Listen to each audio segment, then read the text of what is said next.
Eto na ang sleeper build namin na worth 9,000 plus. Yon, okay na okay. Simulan natin sa processor nating Ryzen 3 4350G. Ikabit natin siya sa LSAT A320M motherboard. Dahan-dahan lang sa pagkabit natin. Next natin ang cooling fan natin from AMD. Secure natin ang pag-screw. For the memory, 8GB RAM DDR4 32MHz by ADATA. Salpak na natin sa ating in-play Meteor 03 case. Screw natin ng maigi para wala nang kawala. Sa storage naman, gagamit tayo ng 256GB na SSD from Apacer at ipasok natin sa case to secure na safety ang storage. Oops, ako lang to.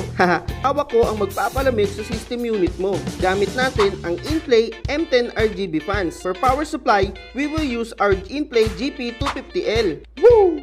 Screw na natin to at ikabit na ang mga plug to see the system works. Napakaangas, di ba? Kaya